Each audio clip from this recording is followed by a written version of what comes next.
based on Mark I'm 16. basically just telling stories and let's read that Mark 16, of where we 15. came from as a church and a fellowship. Then we're learning Go ye into all lessons along the way. We're basing this Okay, title go of the ye, series that on the is scripture our we're going to read right theme. now. That is actually Joshua the 4, 4 through 7. foundation Let's read that stone of our And Joshua entire called the 12 men, fellowship whom he had as it appointed from the became children Go of Israel, Ye. Got a one man picture from every here. tribe. And Very Joshua first said to time they them, wrote a "Cross over book before the about ark of our the Lord your fellowship. God It was into the midst called of the Jordan. Go And Ye. each one of you take up a And stone it was on his based shoulder, on this according to the because number of the we tribes of the believe in children of Mark Israel. 16, That this may be a 15. sign We among believe you that when that your is children ask our in time to come, saying, marching "What do orders. these Our stones mean?" choir Then you started shall answer singing a them, song that the called waters Go of the Ye. Jordan were If cut you were off around before in the those ark of the days, you would covenant have of the heard Lord. this. When it crossed Many over the Jordan, times the we waters have a of the little bit Jordan of were cut audio off. of And these stones the shall song be Go for a Ye. memorial to the children of Israel forever.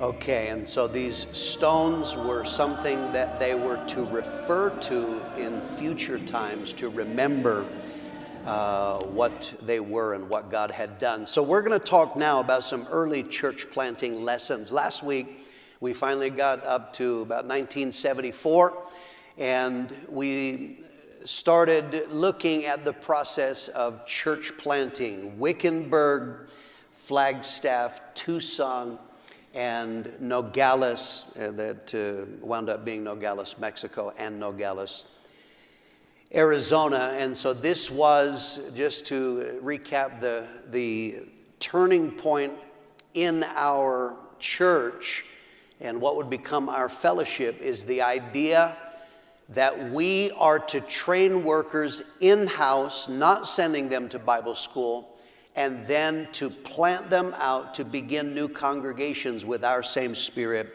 and our same heart and our same approach. And so we began to do that. So once we had these first churches, it became clear that this is actually what God was calling us to do. It wasn't just something we're trying. Now it became clear this is our calling as a congregation. In every church, you have to hear from God and what God wants you to do. But for us, what was birthed was a culture of church planting. And this was not just something we're trying once. This now became a passion of our congregation, a passion to reach the lost, and ultimately it would be a passion to reach the world. Our theme was Go Ye, based on Mark 16. And let's read that, Mark 16, 15. And he said unto them, Go ye into all the world and preach the gospel to every creature. Okay, Go Ye, that is our theme. That is actually the foundation stone of our entire fellowship as it became Go Ye. Got a picture here. Very first time they wrote a book about our fellowship, it was called Go Ye. And it was based on this because we believe in Mark 16, 15. We believe that that is our marching orders. Our choir started singing a song called Go Ye. If you were around in those days, you would have heard this. Many times we have a little bit of audio of the song Go Ye.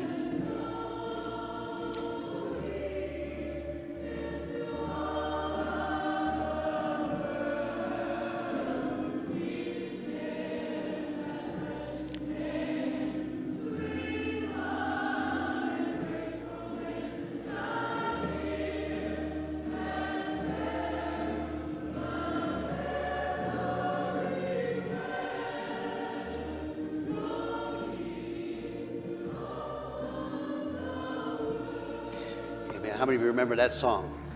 And we heard it many, many times. This version was, that's fine, this version was probably 2003. That was phase one, but our original choir that was sung every conference, probably twice a year, because that is the theme of our congregation. And so this becomes now a culture.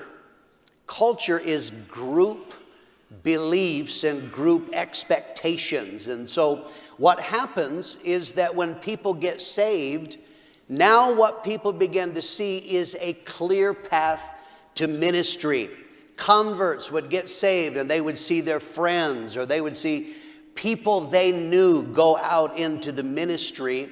And this was not a theory that maybe we could reach the world. This works.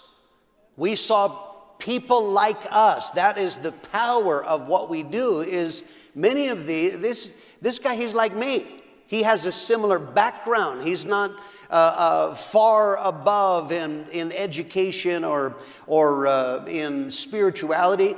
Someone like me could find the will of God, and that was inspiring. You create a culture in a congregation, and that is characteristics and beliefs. And so one of the things that happens in our church is we view people that get saved probably a little differently than other churches. We're not just excited that they are at church or even that they've gotten saved. In our church, we see people, they could be future men and women of God. And this is through the process of discipleship. And so you create a culture.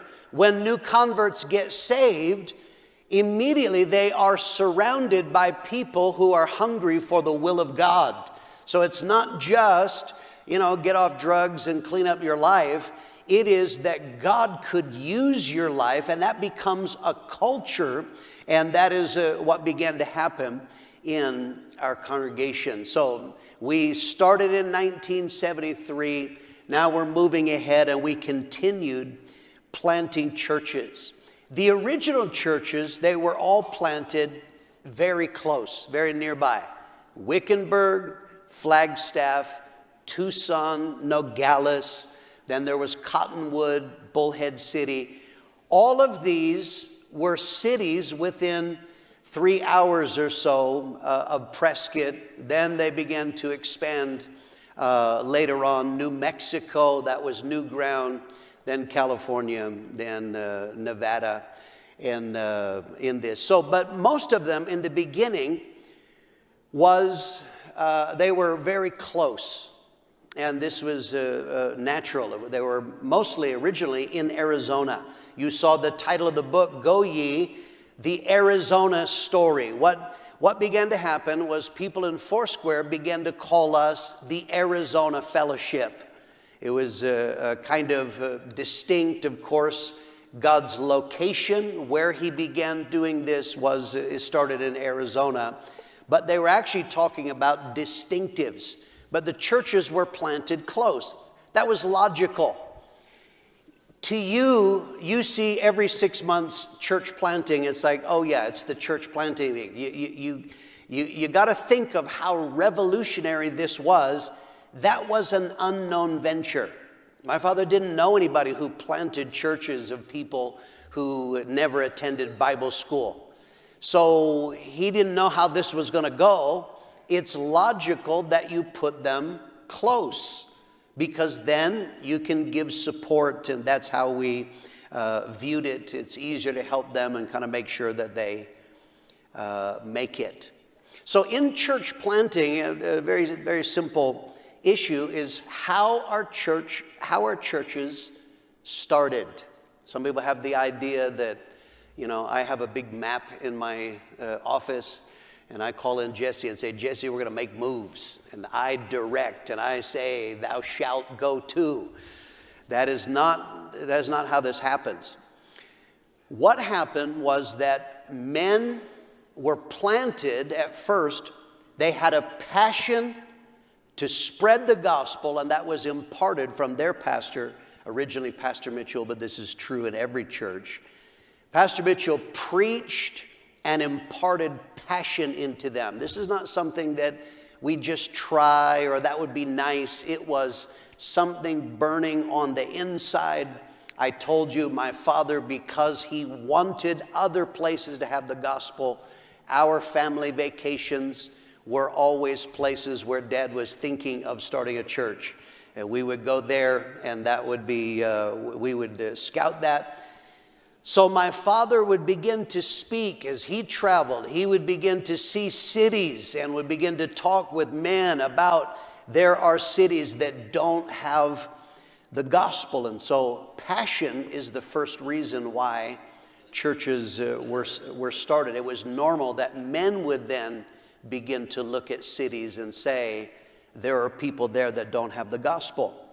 The second thing that started happening was originally, I explained to you that last week, when my father had this idea that we could plant workers that had never gone to Bible school, he was wanting to find a place where they could begin, and in Foursquare, a denomination is centralized control because they didn't plant churches from local congregations, it came from headquarters.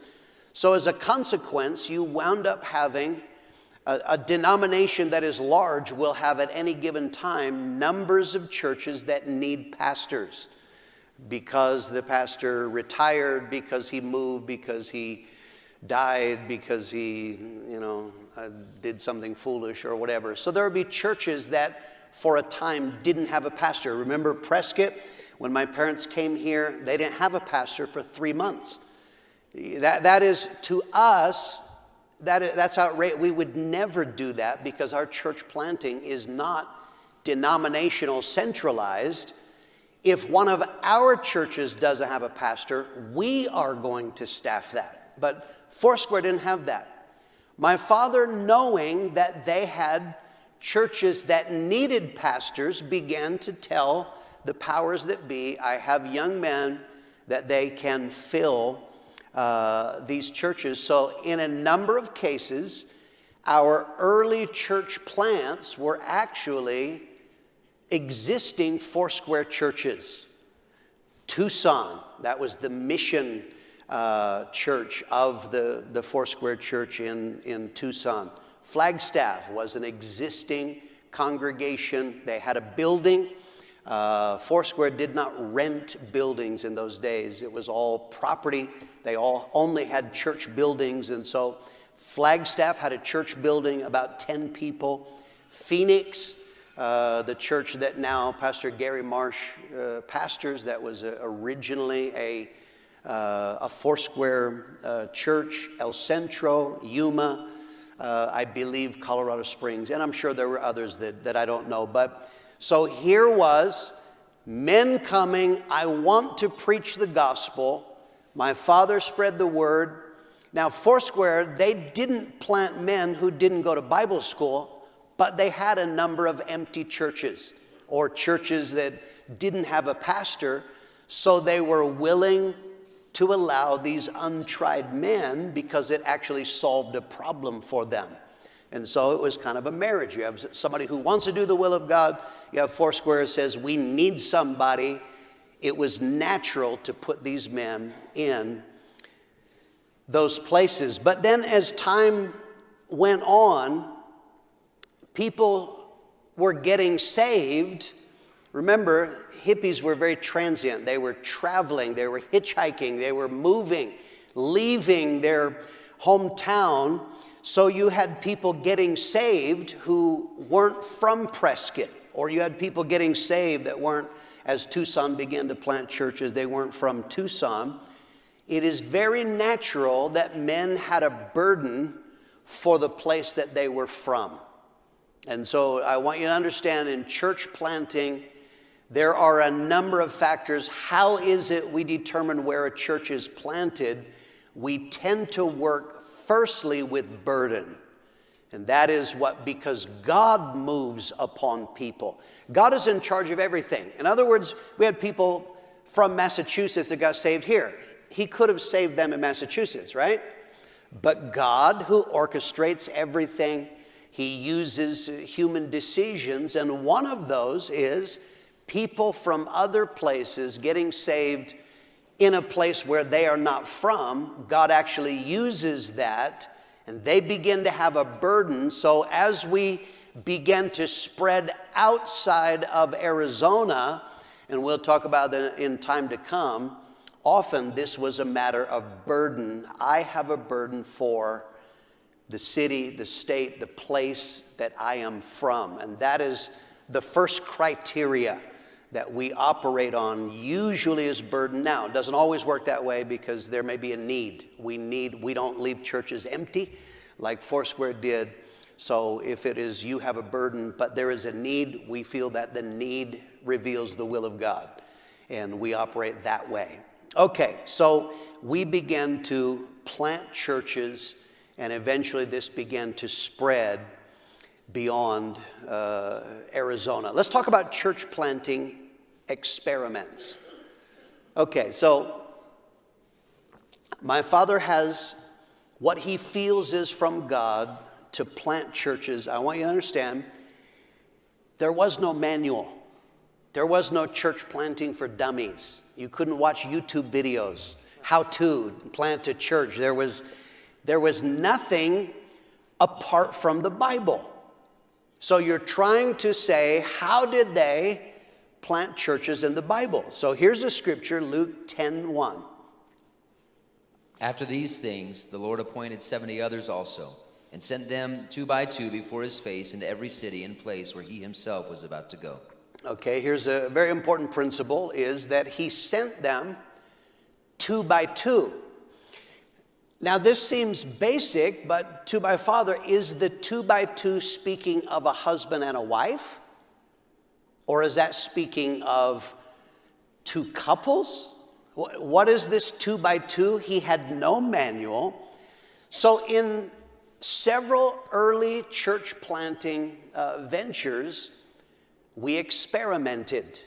And that is that Pastor Mitchell sent multiple couples. I told you last week when we sent Jack and Patty Harris what was supposed to be Nogales, Arizona, we actually sent 3 couples. 2 of the couples were not going to pastor, they were going to help. We sent Bob and Cher Porter, who were going to help, and then we sent George and Iris Shields. Got a picture here, early days of George, our very own George Shields. It was logical to send George because Jack Harris didn't speak Spanish. George did. So that one kind of made sense, is George can go and he can help with the Spanish, and that is what was came to be, was very, very helpful. So the Porters and the Shields, they stayed helping to establish the church in Nogales, Mexico. I told you the circumstances of that. And then the church in Nogales, Arizona, they stayed there for several years, and then they came back to Prescott. So that was our first experiment in how do we plant churches. And so he sent multiple couples to try to achieve the job. He tried a second experiment. So overall, I think that the Nogales experiment was helpful, especially because George could speak Spanish, but nonetheless, that was the first one. The second one was Yuma, Arizona. We sent 2 couples, and this was not a good plan. He sent 2 buddies that they went, and what Pastor Mitchell discovered is that they basically were distracted from their mission. They spent time playing, and they spent time encouraging each other's bad attitudes. If I had to hazard a guess, they probably still do that to this day, but I'm just speculating. And so eventually Dad brought back one of the couples, said that's not going to work, and his conclusion was that was not helpful. And he never did it again. As far as my memory, in all of the hundreds of churches that have been planted from Prescott, we have never done that again. We've never sent multiple couples to accomplish the same church. So out of experience, Pastor Mitchell now comes to a conclusion. Remember my statement? Pastor Mitchell said over and over again, we stumbled into the will of God. There was no clear roadmap, so he was finding our way in this, but he came to the conclusion that on reflection, we should not send multiple couples to plant the same church. So, several factors. Let's think about this. Number one, sending multiple couples is a huge hit on the local congregation. It's fine if you're a massive congregation, you have tons of people to spare. But in an average church, if you're going to send more than one couple to build the same church, that takes a huge hit. That could be financially. Some churches, they're by faith planting. They're on the edge financially. So to send two couples who are giving at the same time, maybe that's not helpful. It is in ministry. We don't send people who are not involved in ministry. So now, if you're sending multiple couples, you are denting and hindering some of your local ministries. That's factor number one. Factor number two is, and I'm not talking about sending two pastoral couples. You grasp what I'm saying? One pastor couple and then somebody else to help.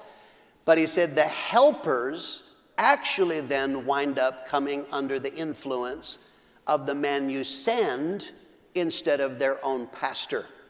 So we send couples that are very raw.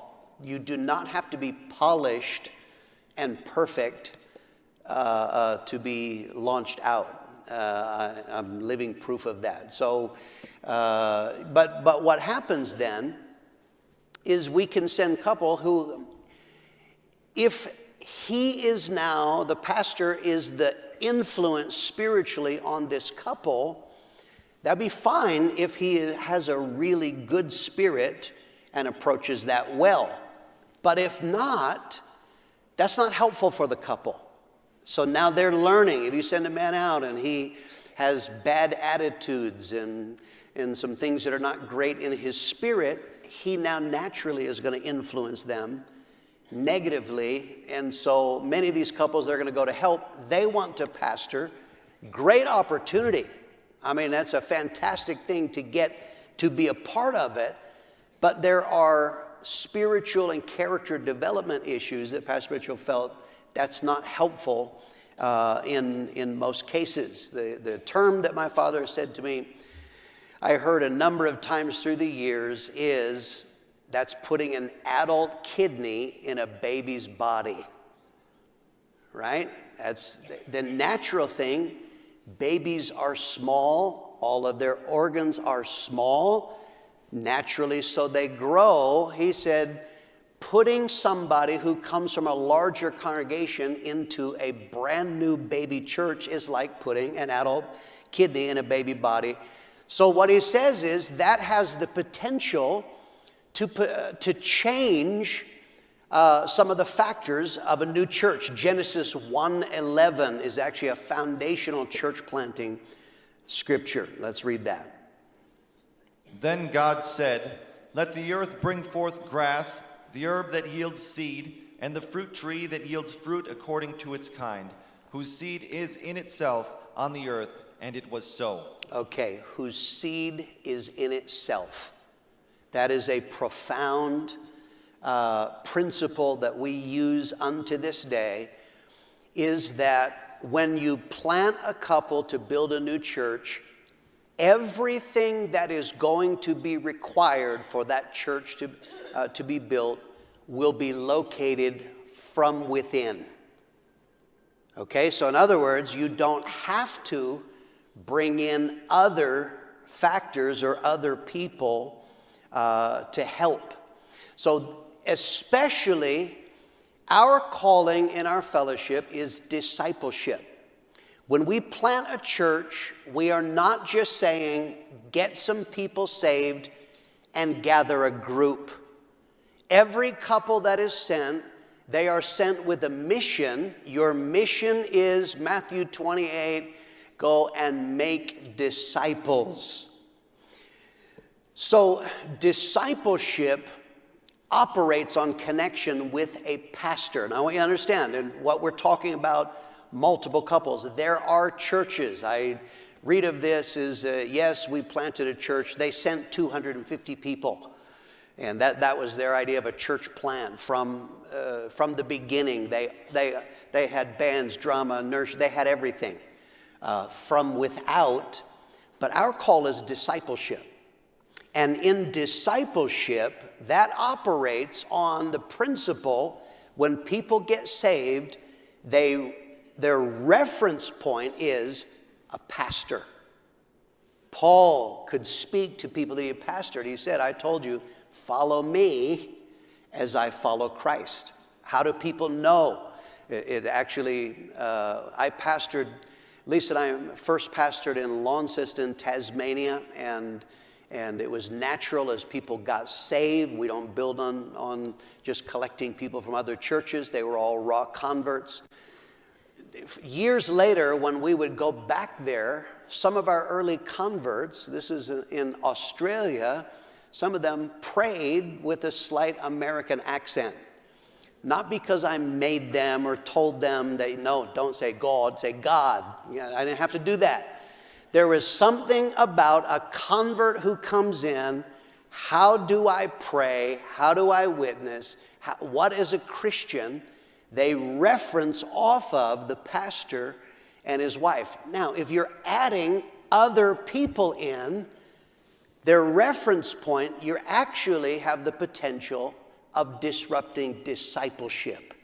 And our calling is not simply to gather people or to get people saved, it is to make disciples. And so as my father began to see the vision unfold, which is discipleship, he came to the conclusion, I don't think it's helpful for the process of discipleship to send multiple couples. So if you want to volunteer next time to go join your buddy when they get launched out, the answer is automatically no, okay? I'm just saying. All right.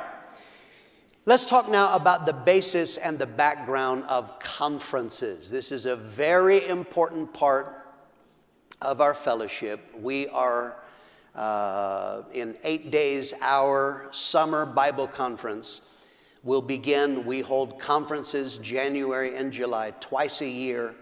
And then this is a part of the growth of our fellowship as they plant churches and reach a certain size. Then they begin holding their own conferences. Where did the idea of conferences come from? So first of all, we have the Bible foundation. There is a Bible foundation of gathering. You read in the Old Testament that there were a number of annual feasts that God instituted with his people. 3 times in particular, set times when God's people were to gather together and they were to focus on certain things. The gathering functioned as reminders. They're off in different cities, small villages, different places, but 3 times a year especially, they gathered, and what happened is they focused on who they are and what God told them to do. So what happened is 3 times a year, there was a recalibrating. You wander off and you forget. So you come together, you recalibrate your heart and your mind with God's will. Very important part of conferences is we remember what God has done. That is a powerful thing. You often will hear, I'm doing a whole series, but it is not uncommon that you will hear pastors, as they are preaching and challenging the people, they will refer to what God has done. Not for the purpose of nostalgia. We're doing that to remind us, where did we come from? That will tell us what we should be today. And then when we gather together, we remember our common destiny. We are reaching the world together. This is what happens in conference. Next Sunday, you will see people come early. There will be people from other cities and other nations, and they get to see a common destiny. And this becomes very important when you are isolated. Lisa and I first pioneered in Launceston, Tasmania. Tasmania was an island. There was one other church, and they had, a few old ladies and I think 1, maybe 2 young couples. So as I'm telling people about what we do and you got to understand, there were people that had never even driven to the capital of their own island state. So now we came from someplace else, and we're telling them what God has done, but it's very hard for them to grasp what is going on here. And so we began to tell them about conferences and all that kind of thing. This is a question one of our new converts asked in the beginning. Do the people who get sent out, do they know that they're going out? Because they had never seen it. Like, can you imagine that? It's like you're just sitting there, and they call your name like, Greg and Lisa, like, what? I had no idea. No way. So they had never seen it, but then we're able to take them to a conference. And so now in a conference, they begin to see, wow, this is much bigger than what we are. So that is the purpose of gathering. In in the New Testament, Acts 15, they gathered together. There was a problem. There were people who were trying to tell Gentile or non-Jewish converts. They said, we're really glad that you're saved, and now you need to get circumcised. That would be an exciting witnessing opportunity. Hi, would you like to come to our church and you get saved? You got to go. I'm sorry, what did you? But this is a problem. They're saying they're not saved if they're not circumcised. They're not saved if they're still eating ham sandwiches. They're from hell. And so they said, we got to work this out. So what did they do? They gathered. Acts 15 is a gathering, and together they established the pattern of how we're going to approach salvation as concerns Jewish law. Acts 20, then we see another time of gathering. The pastors of Ephesus and some of the people, they gathered together. Paul was on his way to Rome. They gathered together to hear Paul preach. He gave a reminder of what true ministry is. You read that in Acts 20. Secondly, he gave warnings, and that's also a part of our gatherings and conferences, gave warnings of dangers to come. Be careful. From among your own selves will arise grievous wolves. That was Acts 20. Okay, so now let's talk about the history of conferences as concerns us. You have to understand, my father, Wayman Mitchell, his reference points were Foursquare conventions. The church he got saved in was actually we would say like the leadership church. His pastors were the area supervisors. So therefore, everybody from the area, basically Arizona, I don't know if it was wider than Arizona, they gathered in my father's home church to have conferences. We actually have a picture of one of the early conferences. And so here they're gathered together. They have a theme. I like that theme. To have is to owe. That was the theme of conference in the square. You see my father on the back row, and they were gathered together. So this was his reference point. You gathered together to hear preaching, and certain things happen. And then his other reference point was conferences of the headquarters of Foursquare Gospel Church, and that was in Los Angeles, California.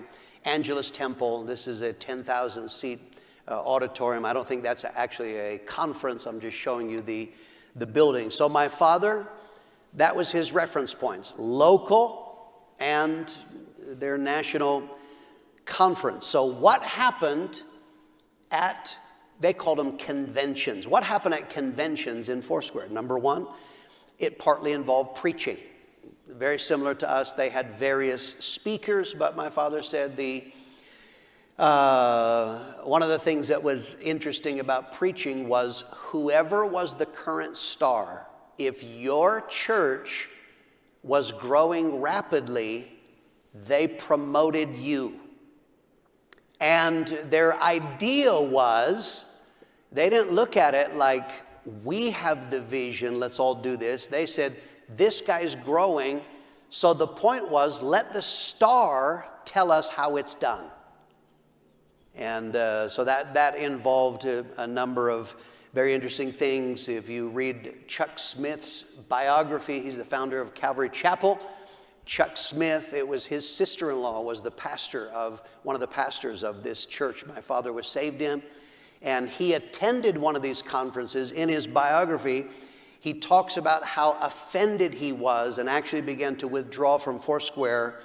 The latest star preacher was preaching, and his idea of how churches should grow, he was encouraging pastors to compete. What you need to do is you need to have competitions between churches and between pastors in order, and Chuck Smith talks about, that's what he heard at a conference. He rejected that idea. He said that that is wrong. But in conventions, they didn't just hear preaching. Partly, conventions were for conducting business. They discussed finances at conventions. They went over and made changes to bylaws, rules of how they're going to govern, and they elected officers there. So conventions involved elections, and that's very true in many denominations. Their conventions, that is when they sort out bylaws. You just saw the Southern Baptist Convention. They made a ruling on women preachers. That's part of what they do. And then they elect who's going to be the president, who's going to be various things. And so my father's experience with that in elections was, because people are wanting to get elected, people tended to focus on those that could help them. And so my dad was considered, he was a hick, from a country town, so no one paid attention to him. They wanted to be seen and to connect with people who were movers and shakers who would help them. But these conventions were by and large pastors' conventions. Not many people from local congregations attended. This is what pastors did, and they went and they attended. I'll just give you a couple of side notes of my experience with conventions. When I was a boy, I went with my parents to a Foursquare convention. I think that year was held maybe in San Diego. The latest star preacher, his thing was, I don't want you to feel like I'm preaching to you, so there was no pulpit. He would sit on a stool with crossed leg, and he would kind of chat. He didn't really preach, and he made the statement. The conference was during October, the World Series is going on. He's like, I don't want to make you feel like you're in church. That's kind of a dumb idea to say if you're in church, right? But I don't make you feel like you're in church. He says, anybody know who's winning the World Series? But somebody was listening on the radio. They said, the Dodgers are winning 6-3. Yeah, I'm just trying to imagine how that would work in our conferences. In Australia, I went to the Foursquare convention as a voting delegate, and I'll explain, this actually comes very important part of our history later on. I went, now this is new to me, as a voting delegate, and so they were discussing finances. It's still burned in my memory. They were going over the expenditures of a missionary to Papua New Guinea who had dared to spend $19 on pencils in the last year. And there was a man who was upset. What does he need all those pencils for?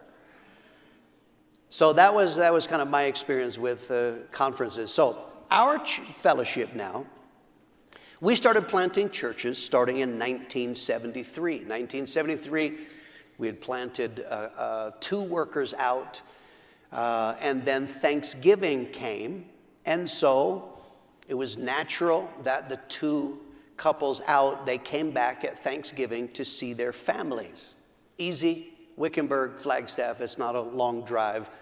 So they came back, and because they were already here, Dad met with them, and they had some kind of seminar in the morning, very informal. It wasn't, planned along in advance. It's like, hey, you're going to be here. Let's get together.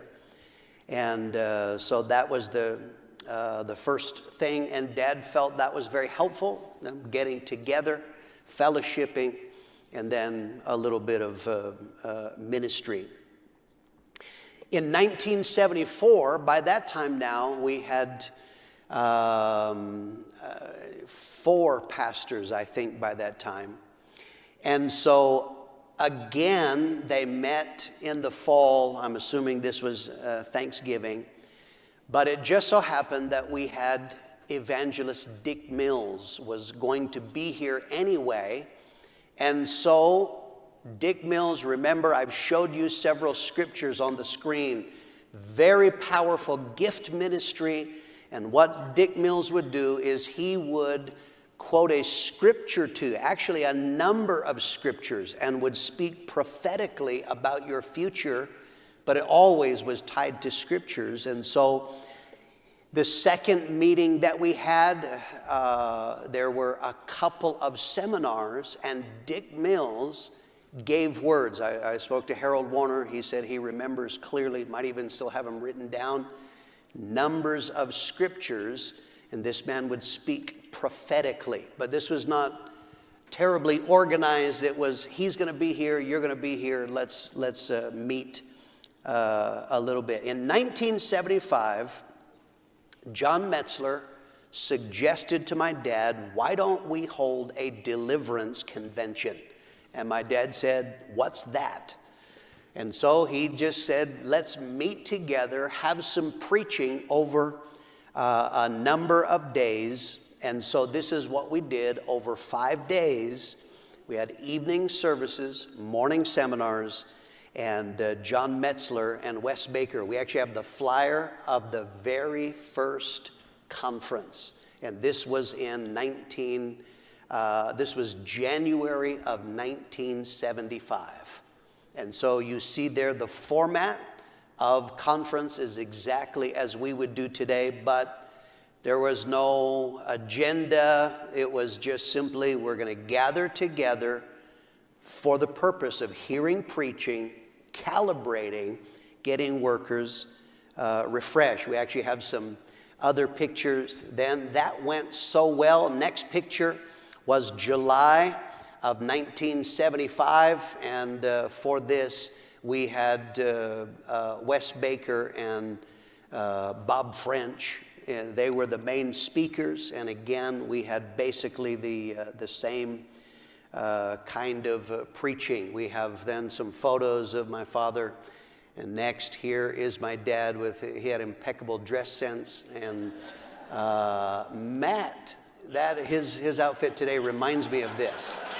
That is awesome. And so here is my dad preaching at night, and here is Dad preaching during the day. And so this is what we had. And then we throw in the next picture.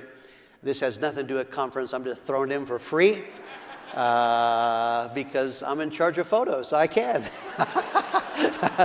I was very, very spiritual at that age. I probably was 11 years old, and I was very busy drawing mustaches on conference flyers. So, but anyway, you can get rid of that. So the point was, Dad said, this is very helpful.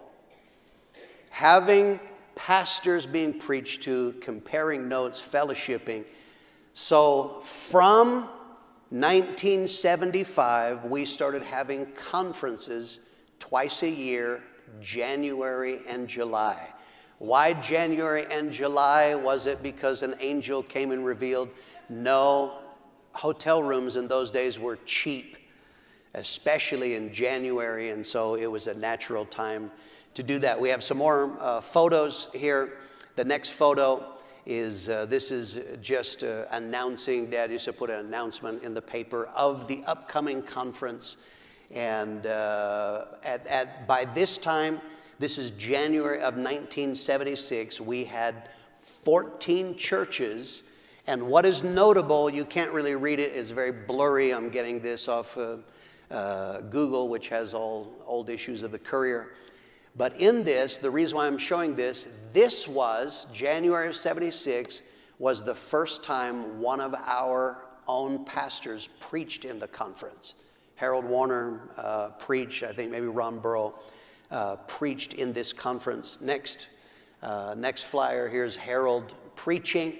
I explained to you Harold was in a wheelchair, but here he is preaching in our church. And next picture is the lineup.